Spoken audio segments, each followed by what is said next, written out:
Père, nous voulons te bénir et te rendre grâce pour la faveur que tu nous donnes de nous retrouver à cette place, d'être des dispensateurs de ta parole.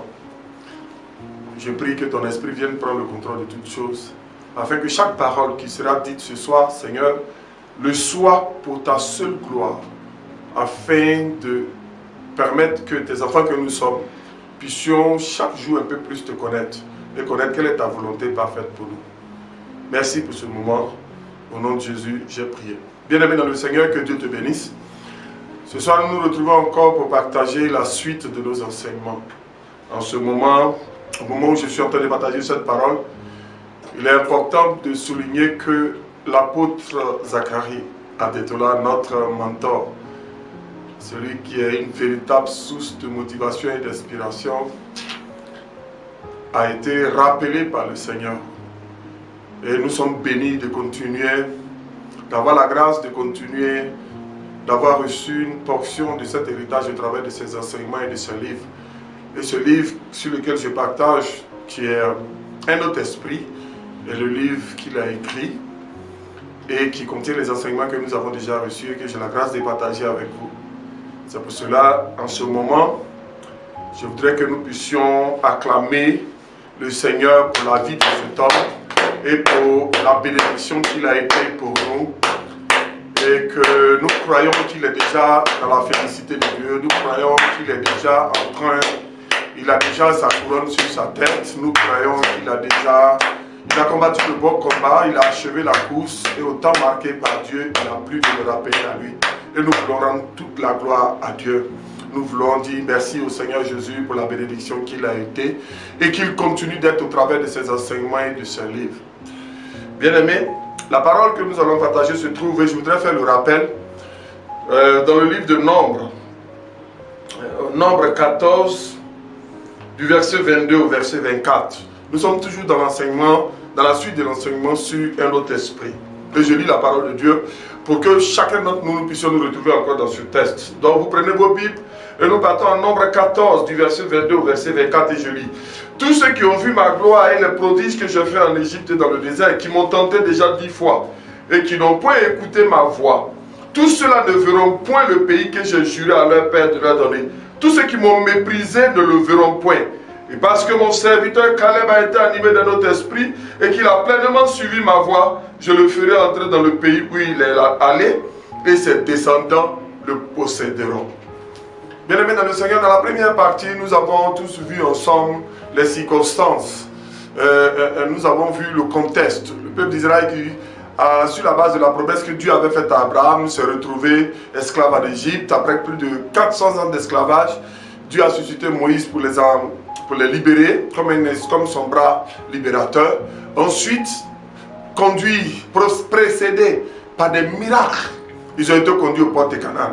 Arrivés à la porte du pays des promesses, la Bible nous enseigne que 12 personnes ont été choisies qui sont entrées en Canaan, qui sont allées explorer le pays, et ils sont venus. Parmi ces 12 personnes, 10 ont fait un témoignage défavorable, qui n'était pas en accord avec les promesses de Dieu, et 2 ont fait un témoignage qui était en accord avec les promesses de Dieu. Et la Bible nous enseigne que ces 10 qui ont fait ce témoignage, quand ils ont fait ce témoignage, tous ceux qui avaient connu la servitude en Égypte et qui étaient sortis de l'Égypte, la Bible dit que Dieu a donné une sentence. Et c'est la sentence qu'il a donnée après le point. Le peuple a réagi, ils ont murmuré, ils ont bavardé, ils se sont plaints de toute façon. Et Dieu a donné cette sentence. Et la parole que nous avons lue, c'est la sentence de Dieu. Il a dit tous ceux qui ont vu ma gloire, c'est-à-dire ceux qui étaient en esclavage que j'ai libérés, qui ont vu tous les miracles que j'ai faits, mais qui malgré cela n'ont pas cru en moi et ne m'ont pas fait confiance, ceux-là n'entreront pas dans le pays de la promesse. Et il a dit que Caleb, lui, a été animé d'un autre esprit. Donc lui seul avait le droit d'y entrer. Et peuple de Dieu, si tu lis la parole, la suite, tu verras que tous ceux qui ont murmuré, tous ceux qui n'ont pas cru, n'ont pas pu entrer en Canaan. Ils sont morts dans le désert. Et la Bible dit que, au verset 36, les hommes que Moïse avait envoyés pour explorer le pays et qui à leur retour avaient fait murmurer contre lui toute l'assemblée en décriant le pays. Ces hommes qui avaient décrié le pays moururent frappés d'une plaie devant l'Éternel.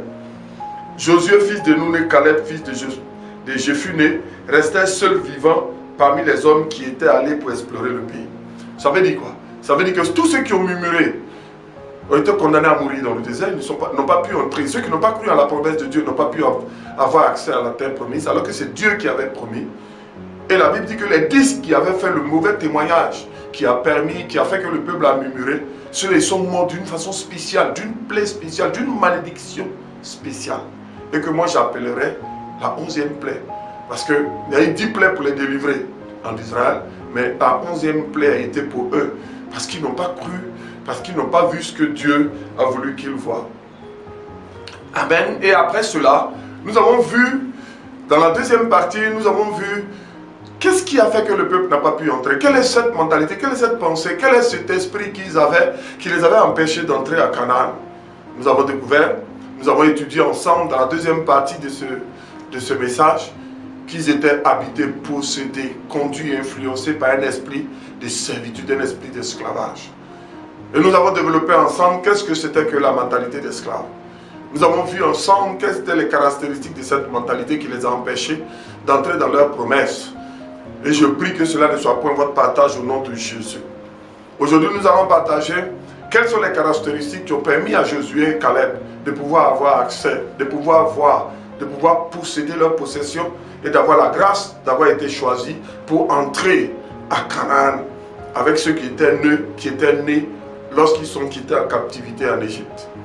Bien-aimé dans le Seigneur, que Dieu te bénisse et que sa grâce ne nous fasse point défaut, que notre intelligence soit renouvelée afin que nous puissions comprendre ce que l'Esprit de Dieu veut nous dire. Dans cette première partie, dans cette introduction, je voudrais attirer ton attention sur quelque chose.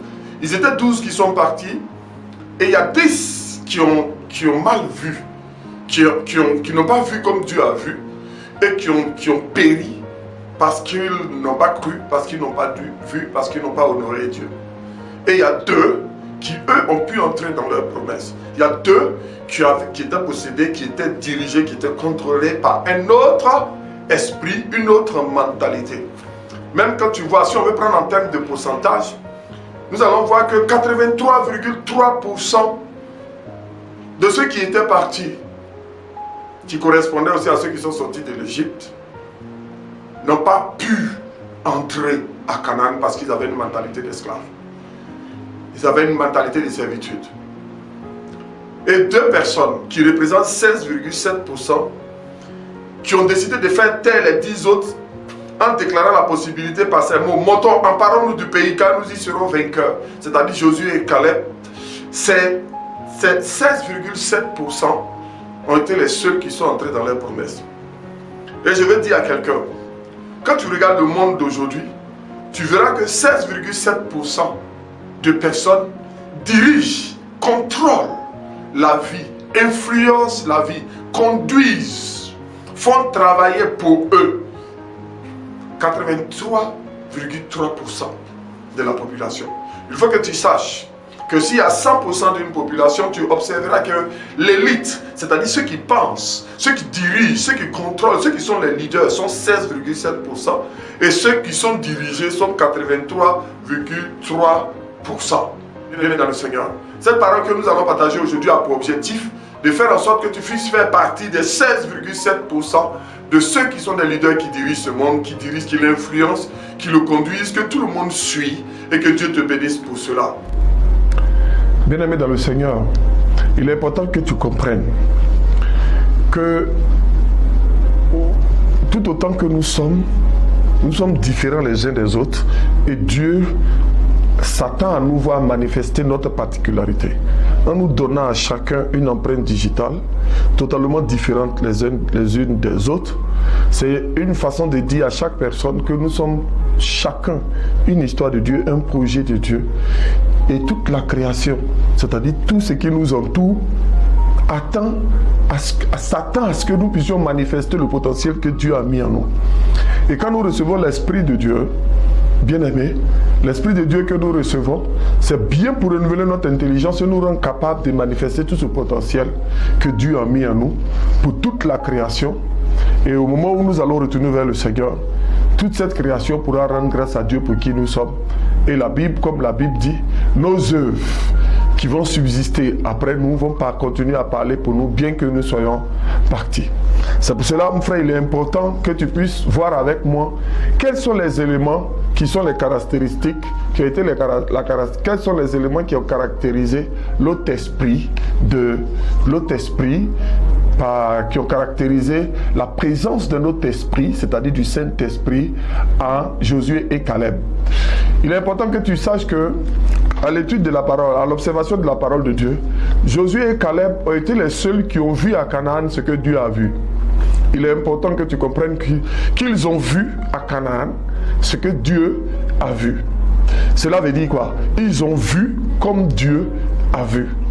Je vais te dire, la première des choses, quand tu as l'esprit renouvelé, quand tu as ton intelligence renouvelée par l'Esprit de Dieu, tu vois les choses comme Dieu les voit. Et si tu vois les choses comme Dieu les voit, bien aimé, tu as déjà réussi avant même de pouvoir commencer.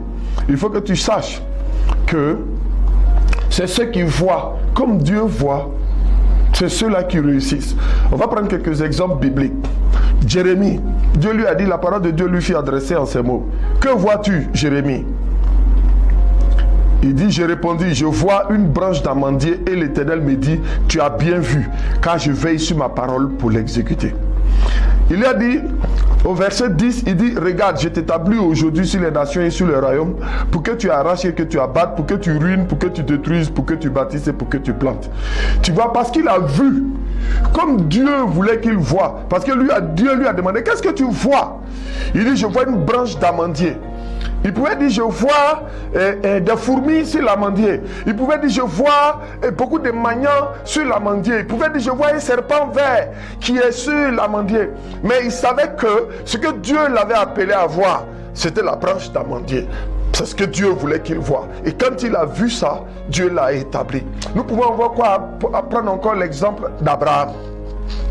La Bible dit, en Genèse 15, verset 1 à 5, après ces événements, la parole de l'Éternel fut adressée à Abraham dans une vision et il dit, Abraham, ne crains point, je suis ton bouclier, ta récompense sera grande. Abraham répondit, Éternel, que me donneras-tu? Je m'en vais sans enfant. L'héritier de ma maison, c'est Eliezer de Damas. Et Abraham dit, voici, tu ne m'as pas donné de postérité, et celui qui est né dans ma maison sera mon héritier. Alors la parole de l'Éternel lui fut adressée ainsi. Ce n'est pas par lui que sera ton héritier, mais par celui qui sortira de tes entrailles, et qui sera ton héritier. Et après l'avoir conduit dehors, il lui dit, regarde le ciel. Mon frère dit, regarde le ciel et compte les étoiles. Si tu peux les compter, il lui dit, elle sera ta postérité. Abraham au verset 2 se plaignait à Dieu. Chaque fois que vous vous plaignez à Dieu, il permet que vous ayez un songe, une vision, une révélation, une scène de grandeur. Il vous montre quelque chose parce que vous devez voir comme lui. Donc il vous montre ce que lui voit afin que vous puissiez voir comme lui. Parce que c'est important que vous puissiez... Parce que si tu regardes avec ton esprit de servitude, avec cet esprit qui a empêché le peuple d'Israël d'entrer en Canaan, tu ne vas voir que les faiblesses. Là où Dieu lui dit tu vas avoir un enfant, vous verrez que dans d'autres parties, il regarde son corps, il regarde ses faiblesses, et puis il doute. Et Dieu lui dit non, au lieu de regarder tes faiblesses, au lieu de regarder tes choses, viens, puis regarde, viens, je vais te montrer autre chose. Il faut que tu vois comme moi je vois. Qu'est-ce que Dieu voyait? Dieu voyait une descendance innombrable, comme les étoiles. Donc il a montré à Abraham, il lui a donné une vision, il lui a donné quelque chose à regarder. Et je vais vous dire, quand Abraham a commencé à regarder, quand Abraham a dit oui, je crois que mes enfants seront nombreux, les enfants d'Abraham furent nombreux. Et la Bible dit que nous sommes héritiers des promesses que Dieu a faites à Abraham par notre foi en Jésus-Christ. Nous aussi, nous sommes aujourd'hui enfants d'Abraham. Et nous sommes des milliers, des milliards de personnes qui croyons, qui nous réclamons d'Abraham. Il est important que tu puisses voir comment Dieu voit. Par ces deux exemples, par ces différents exemples, tu vas te rendre compte que Dieu veut qu'on voit comme il voit. Il y a beaucoup d'obstacles, il y a beaucoup de difficultés. Mais il est important que tu saches que nous devons voir comment Dieu voit. Aujourd'hui, tu te trouves face à Corona et beaucoup d'autres fléaux. Il y a le paludisme. Il y a le Corona qui est aujourd'hui, je ne dirais pas la maladie entre griffes à la mode, c'est-à-dire c'est elle qui est la maladie de la saison. Elle a changé nos habitudes et toutes ces choses. C'est vrai que les médias en parlent, tout le monde est en train de crier, tout le monde est en train de se plaindre, on compte le nombre de morts, il y a la stupéfaction, il y a la peur partout. Les messages que nous écoutons sont plus des messages de peur. Mais Dieu te dit, ça, c'est ce que tu vois, c'est ce que tu entends. Mais est-ce que lui, c'est ce qu'il voit? Toi, en tant que chrétien, quand tu regardes toute cette situation, qu'est-ce que tu vois?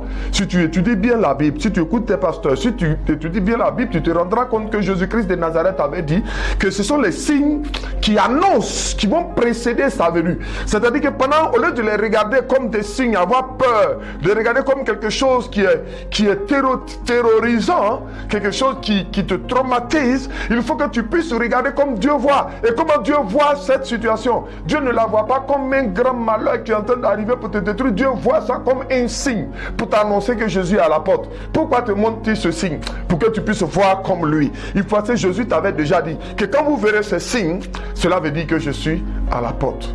Donc ce signe, il est fait pour que toi, tu puisses savoir que l'avènement de Jésus est proche, le retour de Jésus est proche. Donc ta lisibilité, ton regard par rapport à cette situation, c'est là où tu vas regarder, c'est ça qui va influencer tes décisions et ton comportement de tous les jours. Il est important que tu saches que, étant donné que Jésus-Christ de Nazareth est à la porte, si tu regardes cette situation comme Dieu la voit, en plus de laver tes mains, en plus de laver tes mains chaque jour avec du savon, en plus de laver, de mettre un cache-nez physique, en plus de protéger tes yeux pour ne pas qu'il y ait des jets de salive dessus, il est important aussi que tu laves ton âme, que tu laves ton esprit, que tu laves ta vie, que tu fermes, tu couvres ta bouche. La Bible dit que la langue est dangereuse. C'est elle qui envoie beaucoup de personnes en enfer. Par ça aussi, tu protèges ta bouche, les paroles qui sortent. Tu protèges tes yeux afin de ne pas regarder toutes choses, tout ce qui ne glorifie point le Seigneur. C'est une opportunité parce que Jésus-Christ de Nazareth qui est à la porte, l'approche du jugement. L'approche de son avènement, c'est l'approche de son enlèvement, de ton enlèvement. Il vient pour juger et il vient pour enlever. Je vais te dire une chose. Le jugement n'est pas pour toi en tant que chrétien. Si tu sais regarder comme Dieu voit. Si tu sais regarder comme Dieu voit, alors tu comprendras que ce sont des signes qui doivent te préparer à l'enlèvement. Donc tu dois assainir ta vie. Tu dois revenir à une vie qui est en accord avec la parole de Dieu. Tu dois sanctifier ta vie, tu dois régulariser ta vie, tu dois rétablir à la lumière de la parole les compartiments, tous les compartiments de ta vie, de chaque jour, tu dois l'exposer à la lumière de la parole de Dieu et prendre les décisions qui s'imposent et que tu te répandes et que tu lui reviennes. Toi qui ne connais pas Jésus, quand tu regardes cette situation, c'est vrai, elle a l'air périlleuse.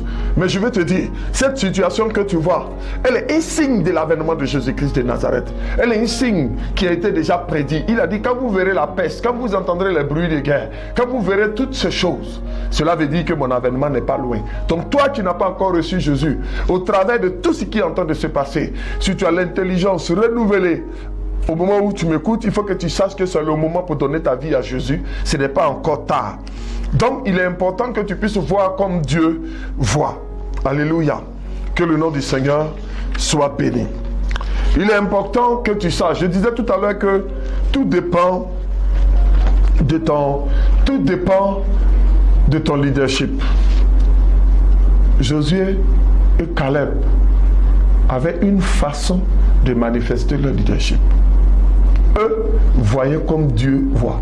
Et comme ils voyaient comme Dieu voit, leur leadership manifestait, le comportement qu'ils avaient tous les jours était un comportement qui était en accord avec la parole de Dieu.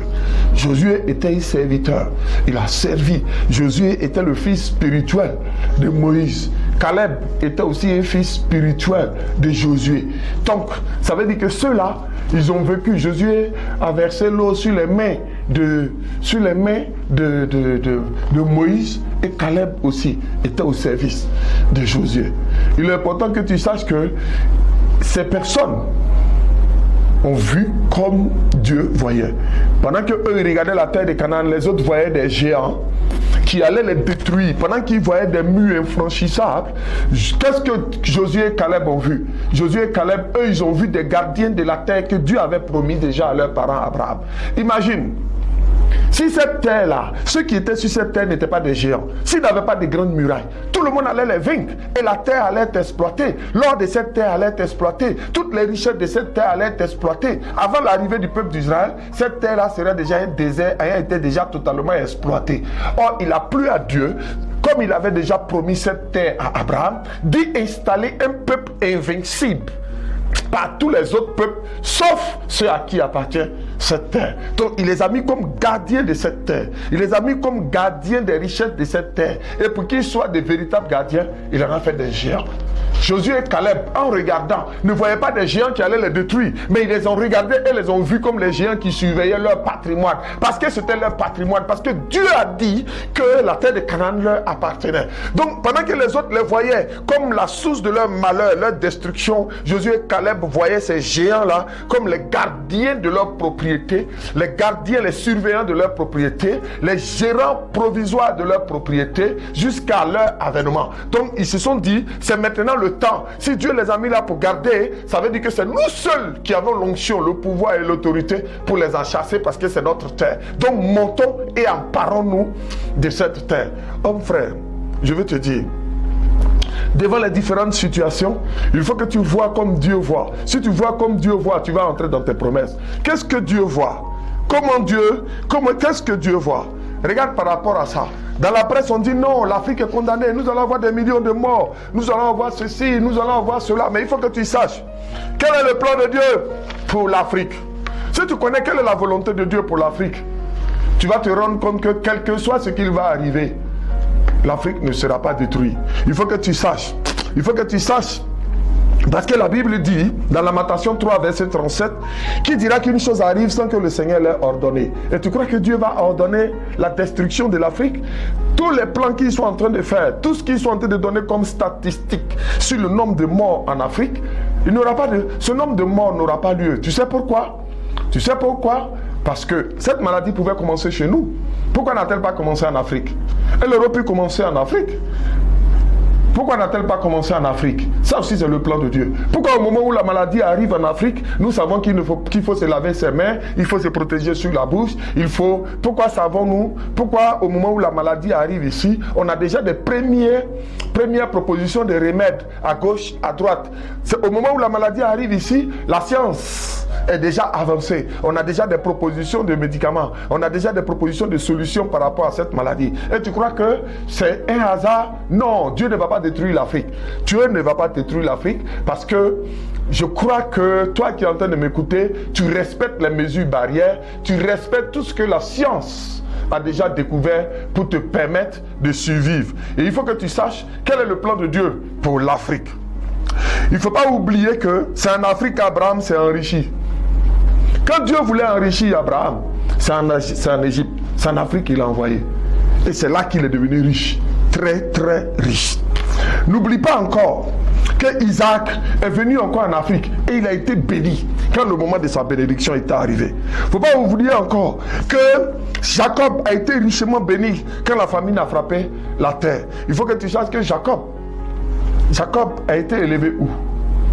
Jacob s'est enrichi. Il a été béni quand sa famille a été frappée. Il est venu sur la terre. Il est venu en Afrique ici pour être béni quand la famine a frappé là où il était. En Canaan, dans cette terre. Il a couru, c'est en Afrique qu'il est venu se réfugier. C'est en Afrique que Joseph est devenu le père des pharaons. Il est devenu son premier ministre.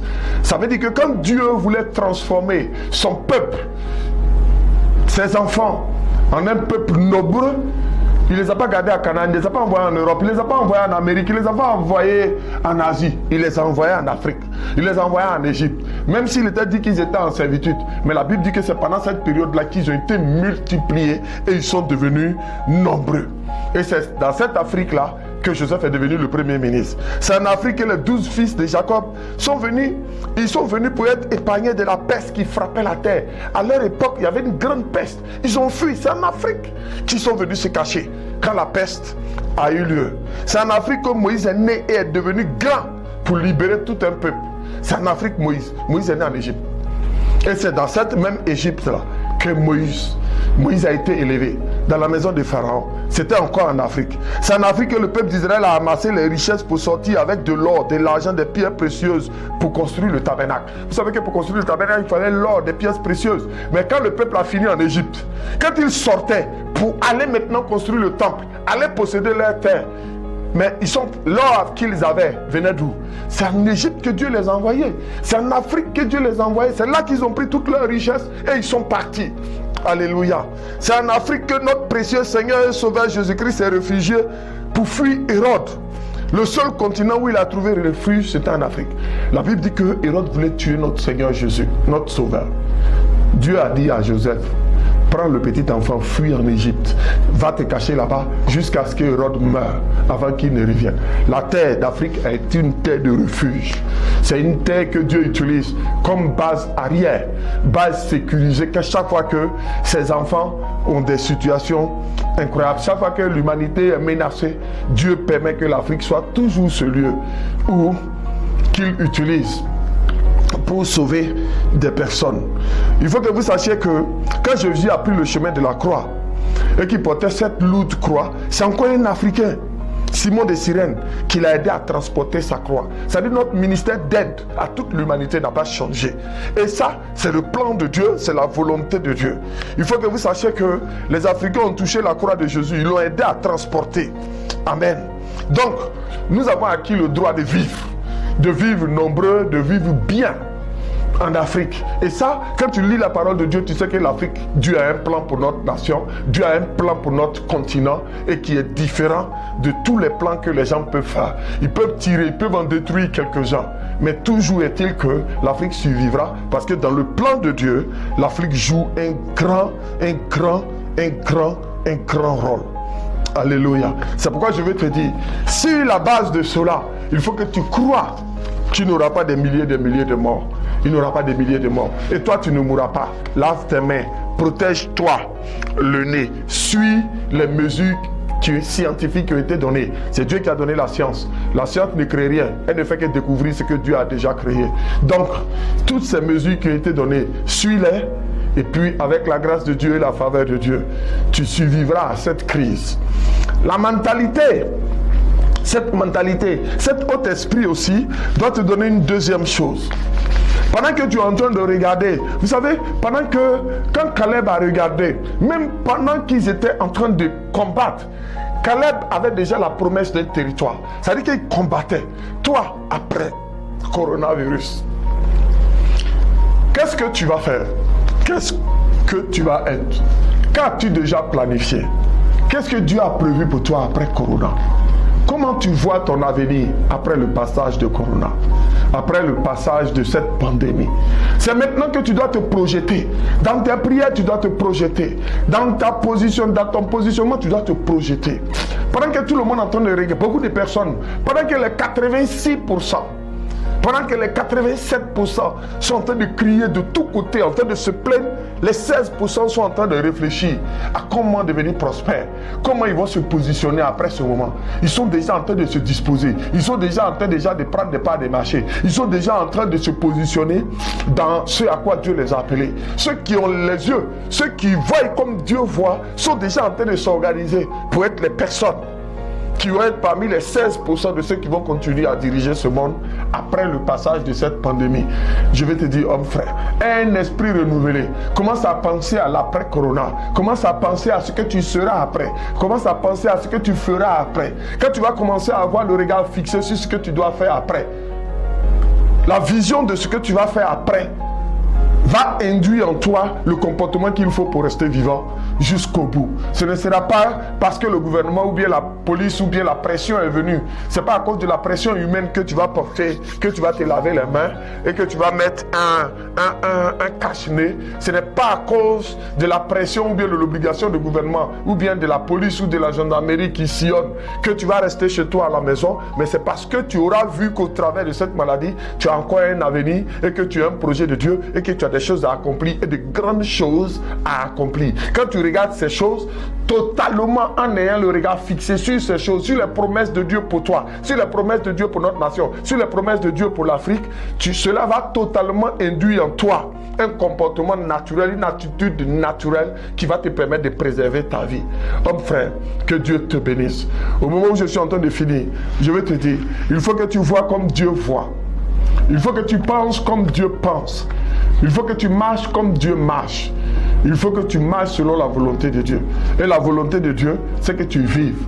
Que tu vives et que tu vives éternellement. Que tu survives au corona, mais que tu vives éternellement. C'est-à-dire que tu vives en permanence dans sa présence. C'est pourquoi je veux encore m'adresser à toi, toi qui m'écoutes. Si ta vie n'est pas encore en règle, mets-la en règle avec le Seigneur. Répands-toi. Confesse et répands-toi de tout ce qui n'est pas agréable à Dieu, tout ce qui n'est pas en accord avec sa parole. Si toi tu n'as pas encore reçu Jésus et que tu hésites, c'est encore ton opportunité. Accepte-le, reçois-le, afin que tu sois en bonne position dans la suite des desseins parfaits de l'Éternel pour notre nation, pour l'Afrique et pour le monde. Que Dieu te bénisse. Sa grâce et sa faveur ne te feront point défaut. Et je déclare que le corona est vaincu dans ta vie et celle de ta famille au nom de Jésus, le Christ de Nazareth. Amen.